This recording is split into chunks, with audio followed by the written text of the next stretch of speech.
Assalamualaikum warahmatullahi wabarakatuh. Alhamdulillahirabbil alamin.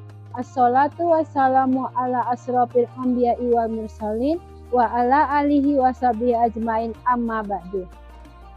Alhamdulillah, pada kesempatan ini Ibu berjumpa lagi dengan sahabat Uniku yang dirahmati Allah Subhanahu wa taala. Sahabat Uniku, dalam kehidupan ini, terkadang ketika teman kita cerita atau berkeluh kesah kepada kita, sebaiknya cukup berhenti di telinga kita saja. Tidak perlu disambung ke mulut yang lain, karena bisa jadi cerita tersebut bisa menimbulkan fitnah. Seperti kisah yang akan Ibu ceritakan berikut ini. Di suatu siang yang cukup terik, dari kejauhan tampak seekor kerbau jantan dengan gigihnya membantu Pak Tani menggarap sawah. Namun, tidak beberapa lama kemudian berkumandanglah suara azan zuhur. Pak Tani pun pulang ke rumah untuk beristirahat. Sedangkan kerbau ditinggal sendirian di tepi sawah. Karena cuaca masih sangat terik sekali, kerbau menyeka keringatnya. Ia tampak sangat lelah dan ingin tidur siang.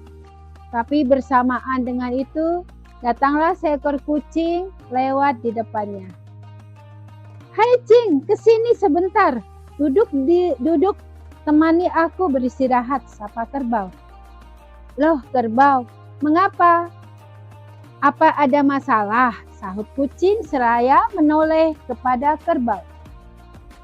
"Begini Cing, hari ini aku sangat lelah. Besok aku mau istirahat sebentar saja, badanku sudah pegal-pegal." Kucing pun hanya tersenyum sembari melanjutkan perjalanan untuk mencari makan. Di tengah perjalanan, kucing pun bertemu dengan kambing yang sedang memakan daun ubi jalar dengan lahapnya. "Hei, ada kambing, aman sentosa nih hidupmu? Bukankah daun ubi jalar itu makanan favoritmu?" sapa kucing sambil mengeong. "Oh lala, ada kucing toh. Iya nih Cing, alhamdulillah aku mendapatkan santapan lezat," jawab kambing sembari menelan makanannya. "Oh iya kambing, aku mau cerita. Tadi di tepi sawah aku berjumpa dengan kerbau.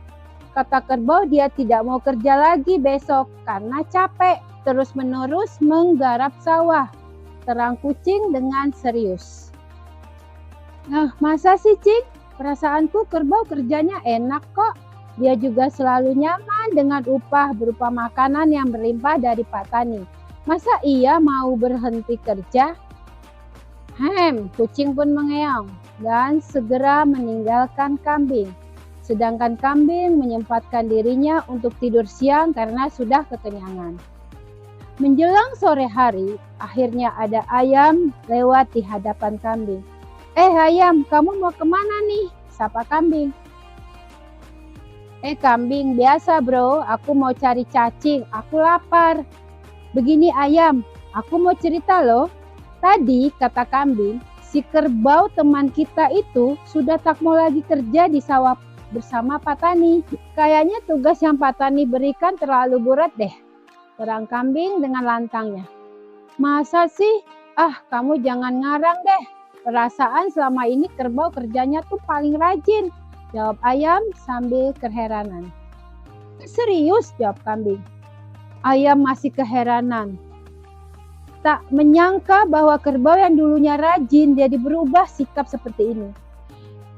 Di tengah perjalanan mencari cacing, akhirnya ayam bertemu sama monyet.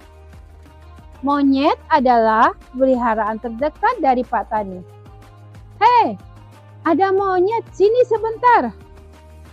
Aku mau cerita heboh nih," sapa ayam. Nah ayam toh ada apa sih? Ku ingin pulang ke rumah Pak Tani. Sudah mau maghrib, jawab monyet. "Begini kawan, tadi aku dapat cerita dari kambing bahwa si kerbau sahabat kita itu sudah berubah secara drastis tingkah lakunya. Si kerbau sudah tidak mau lagi bekerja dengan Pak Tani gara-gara pekerjaannya terlampau berat," kata ayam. "Loh, aku tidak menyangka kerbau seperti itu. Baiklah, Akan segera kusampaikan kepada Tuan Tani. Jawab, terima kasih ayam, jawab monyet. Monyet yang mendengar kabar tentang kerbau itu akhirnya segera menghampiri Pak Tani dan menceritakan kembali apa yang diceritakan ayam kepadanya.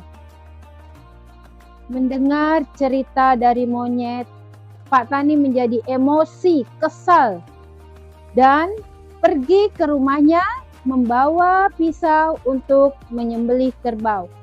Dan dagingnya dijual ke pasar. Berdasarkan kisah di atas, Pak Tani sungguh rugi bukan? Padahal awalnya kerbau hanya ingin meminta cuti sehari untuk beristirahat. Tetapi keinginan kerbau yang disampaikan oleh monyet sudah berkembang liar dipoles sedemikian rupa. Pak Tani juga semestinya menyesal karena gara-gara emosi ia tidak sempat melakukan klarifikasi. Hikmah dari kisah ini yang dapat kita petik adalah bahwa amanah itu sangatlah penting, termasuk tentang cerita orang. Terkadang cerita atau keluh kesah orang hanya perlu dicukupkan untuk berhenti di telinga kita saja.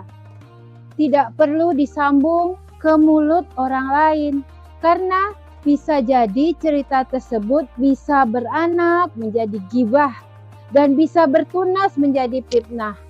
Na'udzubillah min dzalik. Demikian cerita yang dapat Ibu sampaikan. Sampai jumpa di cerita hikmah Ramadan SDIT Baitul Jihad lainnya. Wassalamualaikum warahmatullahi wabarakatuh.